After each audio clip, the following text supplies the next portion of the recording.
Dollar Treestas, welcome back to my channel, Confessions of a Dollar Tree Addict. I'm Marina and this is not a Dollar Tree video. Today I have kind of a different video. It is a health update and life update in general. There's a lot going on, you guys know.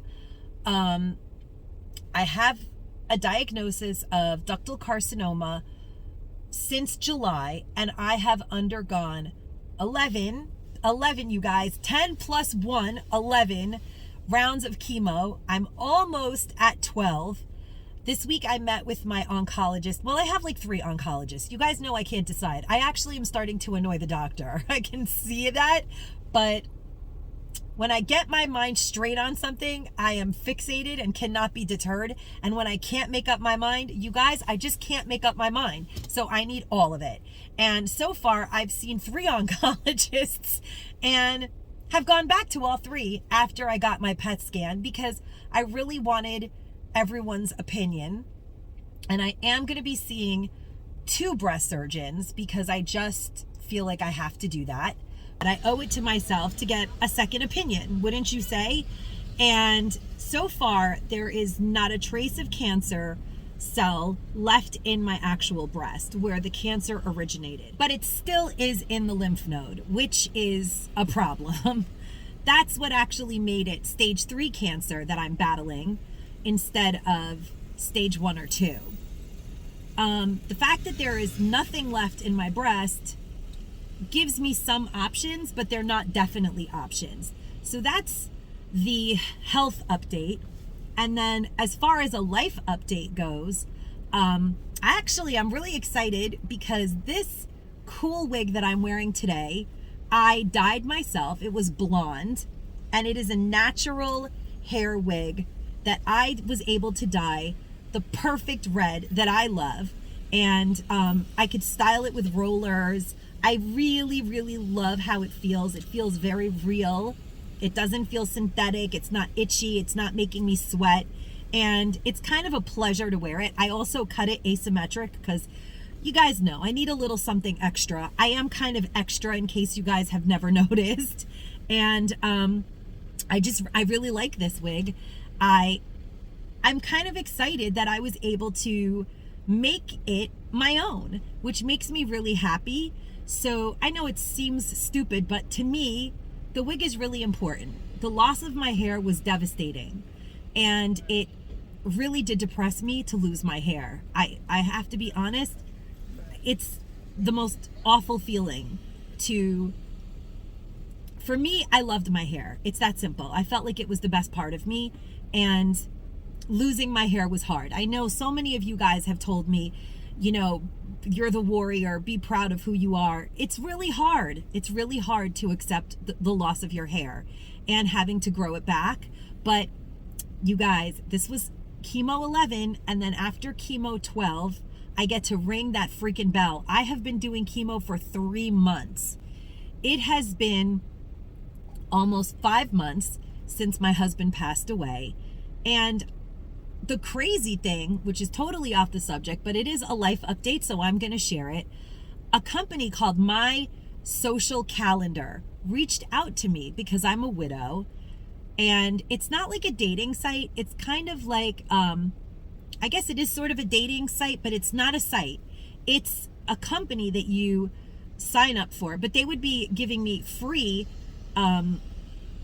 free membership to review their product, because they're called My Social Calendar, and basically you pay money. I haven't really signed up with them, but it's just interesting that they reached out to me at this time in my life because I'm lonely, you guys. I mean, I am a widow. I have a teenage boy. I live in a small beach bungalow community where everywhere you go, people are paired off in 2s, like on Noah's Ark practically. And then there's me going through this horrible life journey, doing the best that I can. And I can't say that during these last few months, I mean, it's been 5 months, and then I was diagnosed in July. So I started chemo very quickly. For the last 3 months, The first month was a breeze. Then when I started to experience my hair loss, it was so awful, you guys. For me, it was almost like the end of the world. I felt like I was going to die. And the truth is, I reunited with some old friends who actually just rekindled my youth on some level and made me feel like I could get through this. And I'm always going to be grateful for that. Then we had this horrible weather in Florida and my family's home was destroyed. My nieces were even in my premiere the other night saying how they need a GoFundMe. I mean, I think I'll add some pictures of the destruction of their home. They actually do have a GoFundMe in case anybody would like to donate to it, because their home was leveled. They have nothing. They don't have a home to live in. They might be at my house soon, actually. And you guys know it might work out perfectly for me, because I am going to be having surgery and I am going to be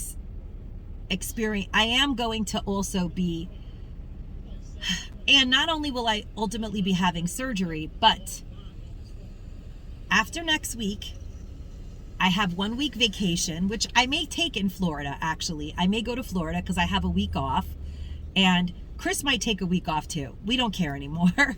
At this point, he's smart enough. A week is a week. Sometimes you just need a break. But after that, I start the tough chemo twice a week, you guys. So I may not be able to do videos. I don't know what I'll be able to do. Who knows? I did kind of come into this. I don't even know why I just smiled. I'm excited that I know that there is an end in sight. I know that I'm going to be okay. And I am going to start doing my social calendar. I'm interested in the rest of my life.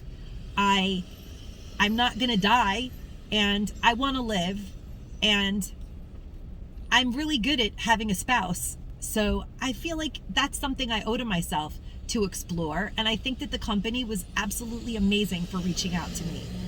I'm really excited about that. And when I'm feeling good, I would love to do these events. They have like events in the community. It's not like a online app where you talk to people on the computer. I'm so not into that. But going places and meeting people and socializing with women and men sounds like something fun to do, because it's a lonely life when you've been married for 12 years and I don't really know any people in my area that are men or women that I hang out with socially. I have a few friends that live in Queens, which is kind of far, but still it's kind of exciting to do this, my social calendar.